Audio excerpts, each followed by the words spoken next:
이런 방치된 나뭇가지들을 보신 적이 있으신가요? 산에 들어가면 이런 나뭇가지들이 등산로를 막고 있거나 그 옆에 쌓여 있는데요. 사람들이 필요로 하는 나무를 생산할 때 혹은 산불과 같은 산림 피해에 의해 발생한 이런 산림 부산물들은 그대로 방치되어 사람들의 관심 밖에 있습니다. 그런데 이 버려진 나뭇가지들이 환경 문제가 되고 있다는 사실 알고 계셨나요? 가장 큰 문제는 산불일 것입니다. 작은 불씨로 시작된 불이 이 나뭇가지를 타고 걷잡을 수 없는 커다란 불로 번지는 것입니다. 이 때문에 건강한 우리 숲이 파괴되고 사람들에게는 피해를 주고 있죠. 이뿐만이 아닙니다. 비가 많이 내리는 장마철에는 댐으로 흘러가서 우리가 마시는 식수원, 강, 바다를 떠다니며 물을 오염시키기도 하죠.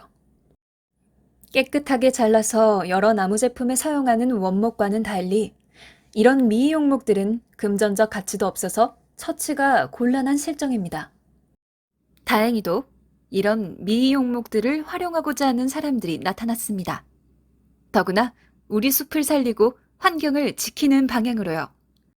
산길에 쌓여있는 미이용목, 지구 환경에 어떻게 이바지하고 있는지 알아봅니다.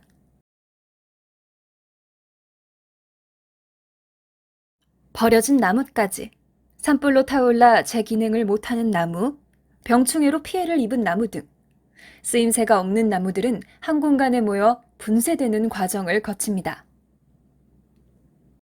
이렇게 분쇄한 나무 톱밥은 아직 남아있는 수분기를 날리기 위해 건조하는 과정을 거치게 되고 건조된 톱밥을 높은 온도와 압력으로 압축하면 목재 펠릿이 완성됩니다. 고양이를 키우시는 분들 중 몇몇 분들은 아실지도 모르겠습니다. 이 펠릿은 고양이 화장실 모래로 쓰이기도 하거든요. 다만 조금 다른 관점에서 바라보면 목재 펠릿은 아주 훌륭한 재생에너지원이라고 할 수 있는데요. 쓰임없는 나무를 활용한 목재 펠릿. 대체 어떤 효과들이 있을까요?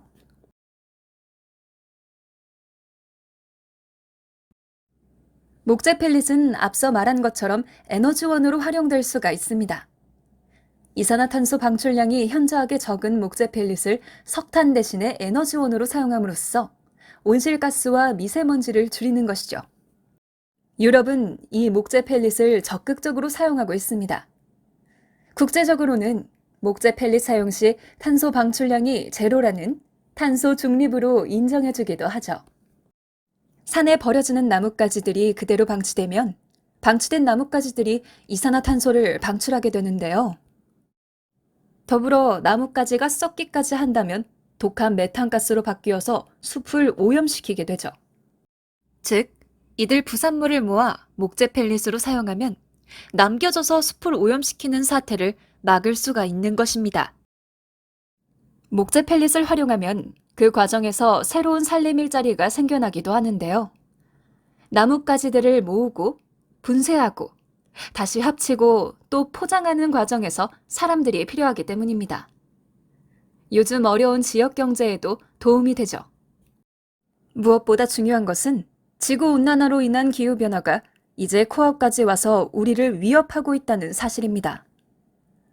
우리 산림을 지키고 미래 재생에너지원으로 활용할 수 있는 미이용 산림 바이오매스. 과거엔 미이용 산림이었지만 이젠 대대손손 후세대까지 물려줄 미래용 산림 자산이 되고 있습니다. 이상 산림 바이오매스 알림이 신영제이였습니다.